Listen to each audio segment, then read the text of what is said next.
ಎಲ್ರಿಗೂ ನಮಸ್ಕಾರ. ಸರ್ವ ಸಮಸ್ತ ಯೂಟ್ಯೂಬ್ ಚಾನೆಲ್ಗೆ ಸರ್ವರಿಗೂ ಪ್ರೀತಿಯ ಸ್ವಾಗತ. ಪುನರ್ವಸು ನಕ್ಷತ್ರ ಮೊದಲನೇ ಪಾದದವರು ಹೇಳಿಕೊಳ್ಳಬೇಕಾದ ಶ್ಲೋಕ. ಆವರ್ತನೋ ನಿವೃತ್ತಾತ್ಮ ಸಂವೃತ ಸಂಪ್ರಮರ್ದನಃ ಅಹಃ ಸಂವರ್ತಕೋ ವನ್ಹಿರನಿಲೋ ಧರಣೀಧರಃ. ಆವರ್ತನೋ ನಿವೃತ್ತಾತ್ಮ ಸಂವೃತ ಸಂಪ್ರಮರ್ದನಃ ಅಹಃ ಸಂವರ್ತಕೋ ವನ್ಹಿರನಿಲೋ ಧರಣೀಧರಃ. ಆವರ್ತನೋ ನಿವೃತ್ತಾತ್ಮ ಸಂವೃತ ಸಂಪ್ರಮರ್ದನಃ ಅಹಃ ಸಂವರ್ತಕೋ ವನ್ಹಿರನಿಲೋ ಧರಣೀಧರಃ. ಆವರ್ತನೋ ನಿವೃತ್ತಾತ್ಮ ಸಂವೃತ ಸಂಪ್ರಮರ್ದನಃ ಅಹಃ ಸಂವರ್ತಕೋ ವನ್ಹಿರನಿಲೋ ಧರಣೀಧರಃ. ಆವರ್ತನೋ ನಿವೃತ್ತಾತ್ಮ ಸಂವೃತ ಸಂಪ್ರಮರ್ದನಃ ಅಹಃ ಸಂವರ್ತಕೋ ವನ್ಹಿರನಿಲೋ ಧರಣೀಧರಃ. ಆವರ್ತನೋ ನಿವೃತ್ತಾತ್ಮ ಸಂವೃತ ಸಂಪ್ರಮರ್ದನಃ ಅಹಃ ಸಂವರ್ತಕೋ ವನ್ಹಿರನಿಲೋ ಧರಣೀಧರಃ. ಆವರ್ತನೋ ನಿವೃತ್ತಾತ್ಮ ಸಂವೃತ ಸಂಪ್ರಮರ್ದನಃ ಅಹಃ ಸಂವರ್ತಕೋ ವನ್ಹಿರನಿಲೋ ಧರಣೀಧರಃ. ಆವರ್ತನೋ ನಿವೃತ್ತಾತ್ಮ ಸಂವೃತ ಸಂಪ್ರಮರ್ದನಃ ಅಹಃ ಸಂವರ್ತಕೋ ವನ್ಹಿರನಿಲೋ ಧರಣೀಧರಃ. ಆವರ್ತನೋ ನಿವೃತ್ತಾತ್ಮ ಸಂವೃತ ಸಂಪ್ರಮರ್ದನಃ ಅಹಃ ಸಂವರ್ತಕೋ ವನ್ಹಿರನಿಲೋ ಧರಣೀಧರಃ. ಆವರ್ತನೋ ನಿವೃತ್ತಾತ್ಮ ಸಂವೃತ ಸಂಪ್ರಮರ್ದನಃ ಅಹಃ ಸಂವರ್ತಕೋ ವನ್ಹಿರನಿಲೋ ಧರಣೀಧರಃ. ಆವರ್ತನೋ ನಿವೃತ್ತಾತ್ಮ ಸಂವೃತ ಸಂಪ್ರಮರ್ದನಃ ಅಹಃ ಸಂವರ್ತಕೋ ವನ್ಹಿರನಿಲೋ ಧರಣೀಧರಃ. ಆವರ್ತನೋ ನಿವೃತ್ತಾತ್ಮ ಸಂವೃತ ಸಂಪ್ರಮರ್ದನಃ ಅಹಃ ಸಂವರ್ತಕೋ ವನ್ಹಿರನಿಲೋ ಧರಣೀಧರಃ. ಆವರ್ತನೋ ನಿವೃತ್ತಾತ್ಮ ಸಂವೃತ ಸಂಪ್ರಮರ್ದನಃ ಅಹಃ ಸಂವರ್ತಕೋ ವನ್ಹಿರನಿಲೋ ಧರಣೀಧರಃ. ಆವರ್ತನೋ ನಿವೃತ್ತಾತ್ಮ ಸಂವೃತ ಸಂಪ್ರಮರ್ದನಃ ಅಹಃ ಸಂವರ್ತಕೋ ವನ್ಹಿರನಿಲೋ ಧರಣೀಧರಃ. ಆವರ್ತನೋ ನಿವೃತ್ತಾತ್ಮ ಸಂವೃತ ಸಂಪ್ರಮರ್ದನಃ ಅಹಃ ಸಂವರ್ತಕೋ ವನ್ಹಿರನಿಲೋ ಧರಣೀಧರಃ. ಆವರ್ತನೋ ನಿವೃತ್ತಾತ್ಮ ಸಂವೃತ ಸಂಪ್ರಮರ್ದನಃ ಅಹಃ ಸಂವರ್ತಕೋ ವನ್ಹಿರನಿಲೋ ಧರಣೀಧರಃ. ಆವರ್ತನೋ ನಿವೃತ್ತಾತ್ಮ ಸಂವೃತ ಸಂಪ್ರಮರ್ದನಃ ಅಹಃ ಸಂವರ್ತಕೋ ವನ್ಹಿರನಿಲೋ ಧರಣೀಧರಃ. ಆವರ್ತನೋ ನಿವೃತ್ತಾತ್ಮ ಸಂವೃತ ಸಂಪ್ರಮರ್ದನಃ ಅಹಃ ಸಂವರ್ತಕೋ ವನ್ಹಿರನಿಲೋ ಧರಣೀಧರಃ. ಆವರ್ತನೋ ನಿವೃತ್ತಾತ್ಮ ಸಂವೃತ ಸಂಪ್ರಮರ್ದನಃ ಅಹಃ ಸಂವರ್ತಕೋ ವನ್ಹಿರನಿಲೋ ಧರಣೀಧರಃ. ಆವರ್ತನೋ ನಿವೃತ್ತಾತ್ಮ ಸಂವೃತ ಸಂಪ್ರಮರ್ದನಃ ಅಹಃ ಸಂವರ್ತಕೋ ವನ್ಹಿರನಿಲೋ ಧರಣೀಧರಃ.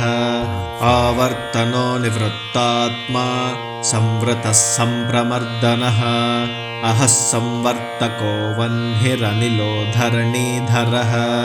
ಆವರ್ತನೋ ನಿವೃತ್ತಾತ್ಮ ಸಂವೃತ ಸಂಪ್ರಮರ್ದನಃ ಅಹಃ ಸಂವರ್ತಕೋ ವನ್ಹಿರನಿಲೋ ಧರಣೀಧರಃ. ಆವರ್ತನೋ ನಿವೃತ್ತಾತ್ಮ ಸಂವೃತ ಸಂಪ್ರಮರ್ದನಃ ಅಹಃ ಸಂವರ್ತಕೋ ವನ್ಹಿರನಿಲೋ ಧರಣೀಧರಃ. ಆವರ್ತನೋ ನಿವೃತ್ತಾತ್ಮ ಸಂವೃತ ಸಂಪ್ರಮರ್ದನಃ ಅಹಃ ಸಂವರ್ತಕೋ ವನ್ಹಿರನಿಲೋ ಧರಣೀಧರಃ. ಆವರ್ತನೋ ನಿವೃತ್ತಾತ್ಮ ಸಂವೃತ ಸಂಪ್ರಮರ್ದನಃ ಅಹಃ ಸಂವರ್ತಕೋ ವನ್ಹಿರನಿಲೋ ಧರಣೀಧರಃ. ಆವರ್ತನೋ ನಿವೃತ್ತಾತ್ಮ ಸಂವೃತ ಸಂಪ್ರಮರ್ದನಃ अहः संवर्तको वह्निरनिलो धरणीधरः आवर्तनो निवृत्तात्मा संवृतः सम्प्रमर्दनः अहः संवर्तको वह्निरनिलो धरणीधरः आवर्तनो निवृत्तात्मा संवृतः सम्प्रमर्दनः अहः संवर्तको वह्निरनिलो धरणीधरः आवर्तनो निवृत्तात्मा संवृतः सम्प्रमर्दनः अहः संवर्तको वह्निरनिलो धरणीधरः आवर्तनो निवृत्तात्मा संवृतः सम्प्रमर्दनः अहः संवर्तको वह्निरनिलो धरणीधरः आवर्तनो निवृत्तात्मा संवृतः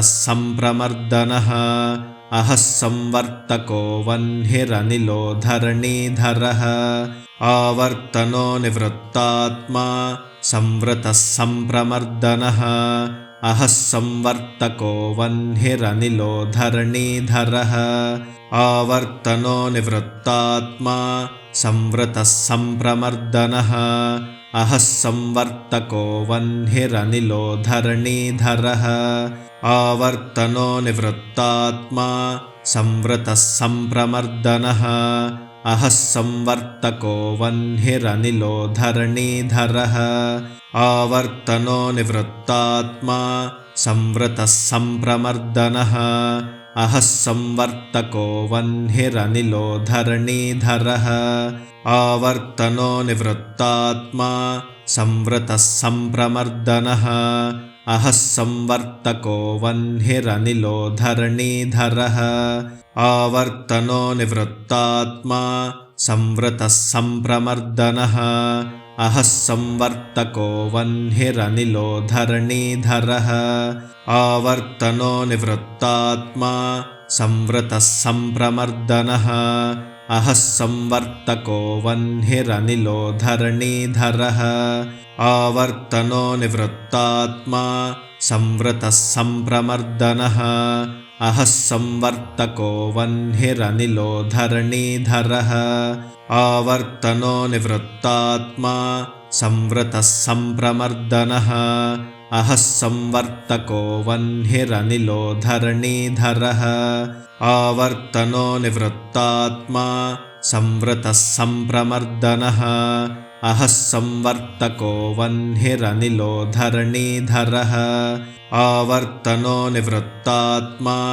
संवृतः सम्प्रमर्दनः अहः संवर्तको वह्निरनिलो धरणीधरः आवर्तनो निवृत्तात्मा संवृतः सम्प्रमर्दनः अहः संवर्तको वह्निरनिलो धरणीधरः आवर्तनो निवृत्तात्मा संवृतः सम्प्रमर्दनः अहः संवर्तको वह्निरनिलो धरणीधरः आवर्तनो निवृत्तात्मा संवृतः सम्प्रमर्दनः अहः संवर्तको वह्निरनिलो धरणीधरः आवर्तनो निवृत्तात्मा संवृतः सम्प्रमर्दनः अहः संवर्तको वह्निरनिलो धरणीधरः आवर्तनो निवृत्तात्मा संवृतः सम्प्रमर्दनः अहः संवर्तको वह्निरनिलो धरणीधरः आवर्तनो निवृत्तात्मा संवृतः सम्प्रमर्दनः अहः संवर्तको वह्निरनिलो धरणीधरः आवर्तनो निवृत्तात्मा संवृतः सम्प्रमर्दनः अहः संवर्तको वह्निरनिलो धरणीधरः आवर्तनो निवृत्तात्मा संवृतः सम्प्रमर्दनः अहः संवर्तको वह्निरनिलो धरणीधरः आवर्तनो निवृत्तात्मा संवृतः सम्प्रमर्दनः अहः संवर्तको वह्निरनिलो धरणीधरः आवर्तनो निवृत्तात्मा संवृतः सम्प्रमर्दनः अहः संवर्तको वह्निरनिलो धरणीधरः आवर्तनो निवृत्तात्मा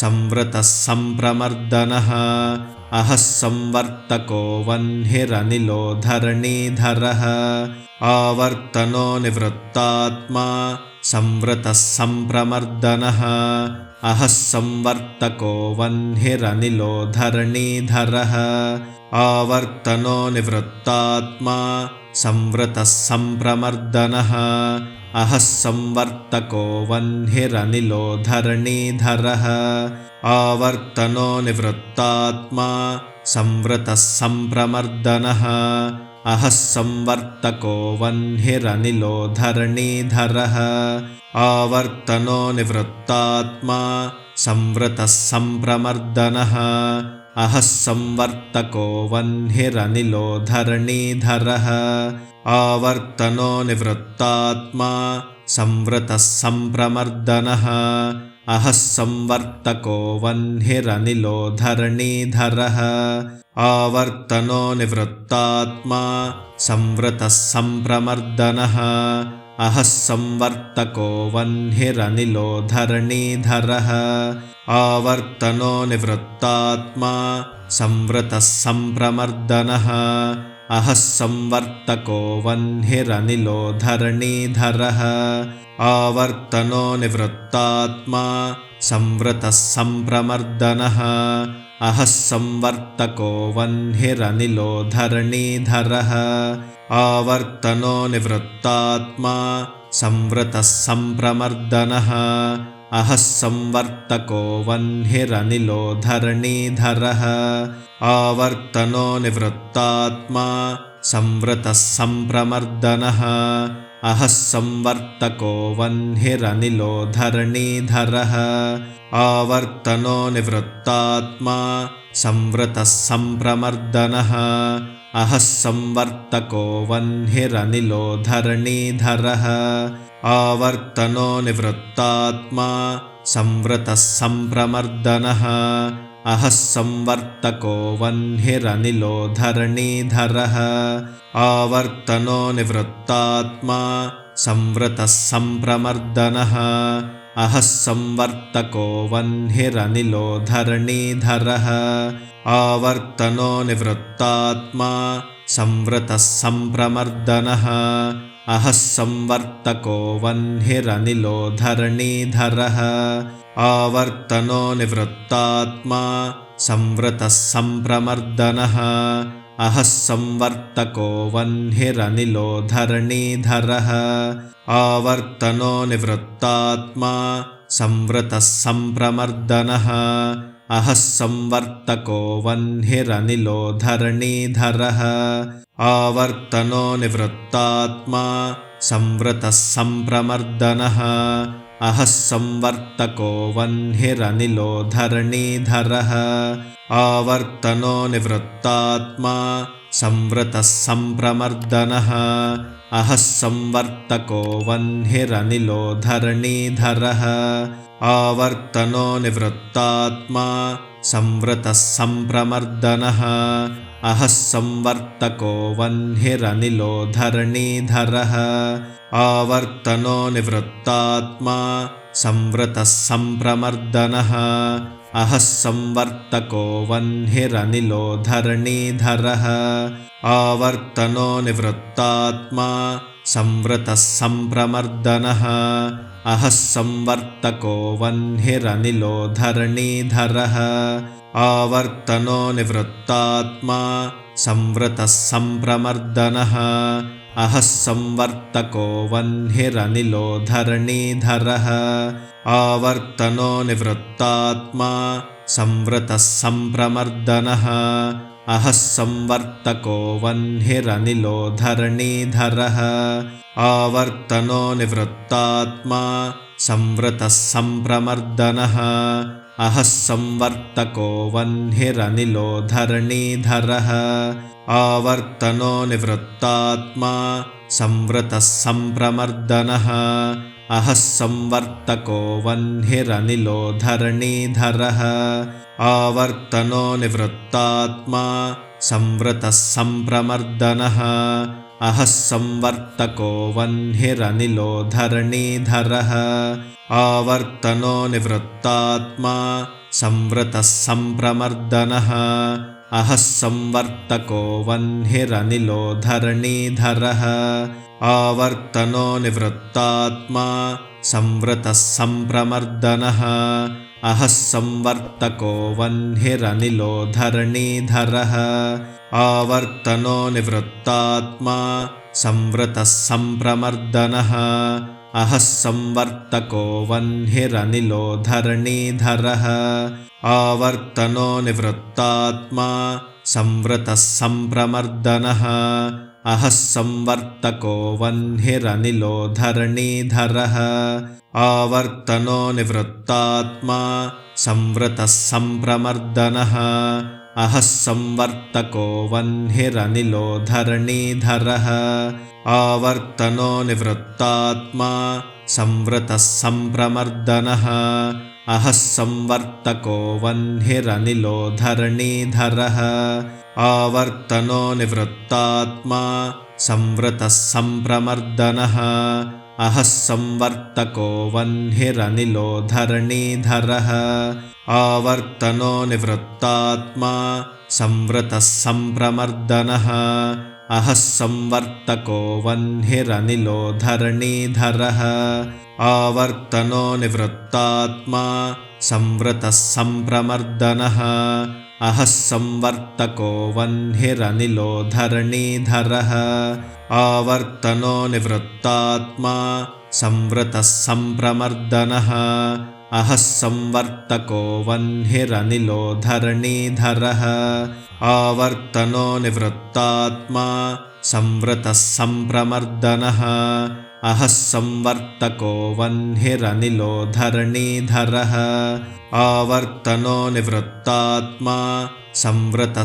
सम्प्रमर्दनः अहः संवर्तको वह्निरनिलो धरणीधरः आवर्तनो निवृत्तात्मा संवृतः सम्प्रमर्दनः अहः संवर्तको वह्निरनिलो धरणीधरः आवर्तनो निवृत्तात्मा संवृतः सम्प्रमर्दनः अहः संवर्तको वह्निरनिलो धरणीधरः आवर्तनो निवृत्तात्मा संवृतः सम्प्रमर्दनः अहः संवर्तको वह्निरनिलो धरणीधरः आवर्तनो निवृत्तात्मा संवृतः सम्प्रमर्दनः अहः संवर्तको वह्निरनिलो धरणीधरः आवर्तनो निवृत्तात्मा संवृतः सम्प्रमर्दनः अहः संवर्तको वह्निरनिलो धरणीधरः आवर्तनो निवृत्तात्मा संवृतः सम्प्रमर्दनः अहः संवर्तको वह्निरनिलो धरणीधरः आवर्तनो निवृत्तात्मा संवृतः सम्प्रमर्दनः अहः संवर्तको वह्निरनिलो धरणीधरः आवर्तनो निवृत्तात्मा संवृतः सम्प्रमर्दनः अहः संवर्तको वह्निरनिलो धरणीधरः आवर्तनो निवृत्तात्मा संवृतः सम्प्रमर्दनः अहः संवर्तको वह्निरनिलो धरणीधरः आवर्तनो निवृत्तात्मा संवृतः सम्प्रमर्दनः अहः संवर्तको वह्निरनिलो धरणीधरः आवर्तनो निवृत्तात्मा संवृतः सम्प्रमर्दनः अहः संवर्तको वह्निरनिलो धरणीधरः आवर्तनो निवृत्तात्मा संवृतः सम्प्रमर्दनः अहः संवर्तको वह्निरनिलो धरणीधरः आवर्तनो निवृत्तात्मा संवृतः सम्प्रमर्दनः अहः संवर्तको वह्निरनिलो धरणीधरः आवर्तनो निवृत्तात्मा संवृतः सम्प्रमर्दनः अहः संवर्तको वह्निरनिलो धरणीधरः आवर्तनो निवृत्तात्मा संवृतः सम्प्रमर्दनः अहः संवर्तको वह्निरनिलो धरणीधरः आवर्तनो निवृत्तात्मा संवृतः सम्प्रमर्दनः अहः संवर्तको वह्निरनिलो धरणीधरः आवर्तनो निवृत्तात्मा संवृतः सम्प्रमर्दनः अहः संवर्तको वह्निरनिलो धरणीधरः आवर्तनो निवृत्तात्मा संवृतः सम्प्रमर्दनः अहः संवर्तको वह्निरनिलो धरणीधरः आवर्तनो निवृत्तात्मा संवृतः सम्प्रमर्दनः अहः संवर्तको वह्निरनिलो धरणीधरः आवर्तनो निवृत्तात्मा संवृतः सम्प्रमर्दनः अहः संवर्तको वह्निरनिलो धरणीधरः. ಈ ಎಲ್ಲಾ ಶ್ಲೋಕಗಳನ್ನು ದಿನನಿತ್ಯ ಅಭ್ಯಾಸ ಮಾಡುತ್ತಾ ನಿಮ್ಮ ಬಂಧು ಬಾಂಧವರೊಂದಿಗೆ ಈ ವಿಡಿಯೋನ ಹಂಚಿಕೊಳ್ಳಿ. ಈ ವಿಡಿಯೋನ ನೋಡ್ತಾ ಇರುವಂತ ಎಲ್ಲರೂ ದಯವಿಟ್ಟು ಲೈಕ್ ಮಾಡಿ, ಶೇರ್ ಮಾಡಿ, ಕಮೆಂಟ್ ಮಾಡಿ. ಹೊಸದಾಗಿ ನೋಡ್ತಾ ಇದ್ರೆ ದಯವಿಟ್ಟು ಸಬ್ಸ್ಕ್ರೈಬ್ನ ಮಾಡ್ಕೊಳ್ಳಿ. ಧನ್ಯವಾದಗಳು. ನಮಸ್ಕಾರ. ಸರ್ವೇ ಜನಾಃ ಸುಖಿನೋ ಭವಂತು. ಸಮಸ್ತ ಸನ್ಮಂಗಳಾನಿ ಭವಂತು.